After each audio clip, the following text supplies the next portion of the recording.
You're at the beginning of something necessary. Cheers. Cheers. Is anyone going to tell me what the problem is? We're running out of time. We should all be gearing up for a small screen summer of political conventions and the Summer Olympics. That was the plan, at least, especially for NBC Universal's new streaming service Peacock, which hoped to use the Tokyo Games and a plethora of new programming to take flight.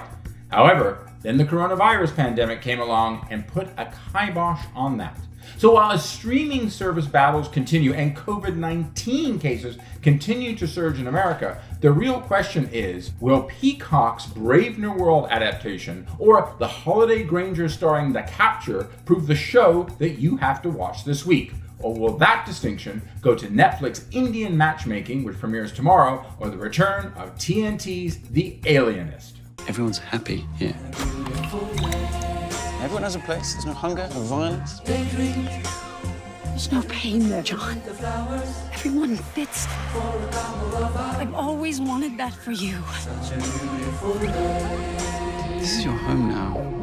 There is a point in everyone's literary life where the technological air raid siren of Aldous Huxley's 1932 Brave New World novel feels just so incredibly urgent. And that's what Peacock, which debuts today, is betting on, with its swanky 9-episode adaptation from Fear the Walking Dead co-executive producer David Weiner. Being that there is nothing particularly brave, new, or urgent about this monotonous sex, drugs, and caste system saturated vision of a future New London from UCP and ambient television, it's a bet that they're going to lose. Because what we get in this soliloquy-heavy Brave New World is a distinctly overlit and ultimately Westworld light. And that's not saying much in the middle of a year like 2020, or even 1932. Dramatic footage has emerged online depicting a man believed to be former soldier Sean Emery attacking and abducting a woman.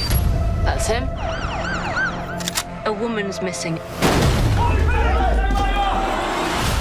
And Sean Emery is our suspect. What is saying something in 2020 is the pervasive nature of state surveillance, and that's the CCTV premise of The Capture. Unlike the almost ironically titled Intelligence, this conspiracy thriller Peacock offering starring Callum Turner, Patrick Melrose alum Holly Granger, and Sons of Anarchy vet Ron Perlman quite nicely lures you in with its unsettling POV on the power of intelligence agencies and the seduction of tailored information, aka fake news. Having first played on the BBC last year, The Capture isn't actually anything especially new, but what it is, up until almost the very end of its 6-episode run, is a very well-crafted take on telling a compelling tale of a former military man condemned by footage of a crime on the streets of London with a narrative agenda that emerges, as the title makes pretty clear, to capture him, which makes The Capture by far the best thing that Peacock has to offer for its launch today.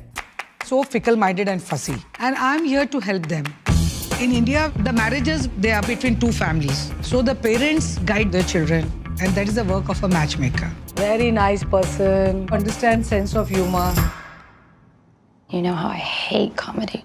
As Peacock joins the relative newcomers of Disney+, HBO Max, and Apple TV+ in the streaming battles, that old warhorse Netflix shows it's still alive and kicking, with the July 16th launching Indian Matchmaking. Arranged marriages are a headache these days, says Mumbai's top matchmaker with obvious understatement at one point, in the American and subcontinent set unscripted series. But Indian Matchmaking is also a delight that opens up a glimpse into a world that a lot of us only know by its worst aspects.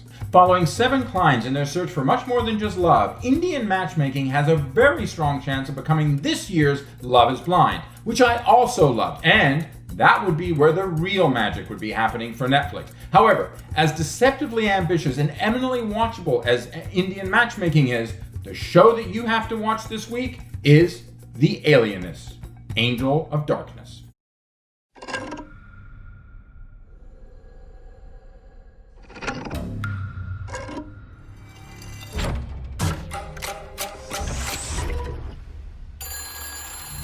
Hello. I didn't quite know what else to do. Back over 2.5 years after its first season debuted on TNT, the Dakota Fanning, Luke Evans, and Daniel Brühl starring the alienist Angel of Darkness weaves in some Sigmund Freud, William Randolph Hearst, a child kidnapping, women's rights, waterboarding, media sensationalism, and a war with Spain, executions, and a bloody and brutal New York City in the last years of the 19th century, to an extremely appeasing and watchable result, with Once Upon a Time in Hollywood actor Fanning firmly taking the lead with aplomb. I loved the first season of The Alias, which, like the second season, once again has strong performances from gentleman journalists portraying Evans and Brühl. But this 2-episode-a-week, 8-episode run based on Callum Carr's 1997 sequel to his original bestseller outdoes its predecessor. And that is the least of many strong recommendations I could give the sometimes bone-chilling The Alienist Angel of Darkness. And that is why it is the show that you have to watch this week.